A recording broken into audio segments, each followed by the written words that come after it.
That striker, by the way, is, well, a forward, I should say, is Georginio Rutter from Hoffenheim. He's 20 years old. He's going to cost Leeds around £35.5 million. So, Kwaku, Jesse Marsh didn't want to talk about him. We will.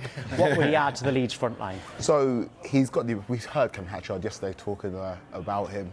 And he's a player that brings so much in terms of taking players on. He's 6 foot tall as well. He's got that physicality about him, which would suit Premier League play. The only problem is he's not necessarily a goal scorer, and he's a forward more than a striker that's led the line for Hoffenheim. So he's a player that will serve a purpose. If you look at the numbers there, they're not that impressive, but what he brings to the Leeds side is his physicality and his ability to bring other players into play and his ability to be direct and take players on. We've seen how well Rodrigo's done as a faux striker for them this season, but he's not really an out-and-out number 9. Bamford's had his injury issues. Jesse Marsh bemoaned it there.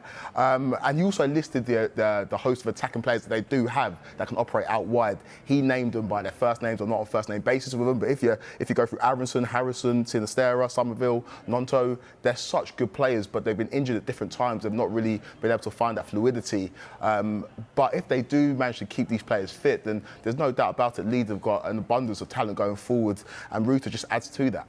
A lot of those players are very young, though, and so is Rutter. So is there a danger that Leeds are looking too far ahead and maybe they need to focus on the now? They've got 17 points from 17 games, which a point a game will keep you up in the Premier League, but they've got to be a little bit careful. Yeah, I think Leeds will be OK. I think these players that they've signed will get better as the season goes on. I think you've seen evidence of that certain points during the season, although they're not on a great run again now. Leeds are going from having a very, very intense manager in Bielsa. The whole fabric of the football club and what they were doing was built around Bielsa and Bielsa's model. Now he's gone. They've got Jesse Marsh in, who is also a very intense manager, but the style's different. It's going to take time for him to get his methods across. Yes, he's had a pre-season, but he's working with a new group of players. Within that group of players, you've got the older players that have worked under Bielsa, the likes of Cooper, Dallas, who's injured at the moment, Bamford. With all due respect to those players, you're working there with players who hadn't really ever been Premier League players before. Bielsa got the most out of those players that were already there at Leeds. They're now at a point where perhaps they're looking to try and maybe phase that kind of player out and bring these young players through and work with this new kind of Red Bull strategy and Red Bull model that they're going through, heavily backing the manager, getting in the type of players that the manager's worked with before and the type of player that he likes. So it's all going to take time. Yes, they're a very inexperienced squad at the moment, but to me, I like the Leeds plan and I do think it will bear fruit in the future.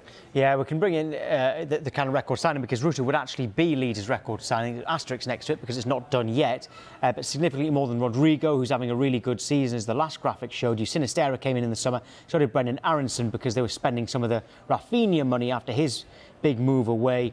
The season before that was £25 million for Dan James, and Rafinha's on that list as well, who has since gone, like I said, for that big money. So that's Leeds. Let's go.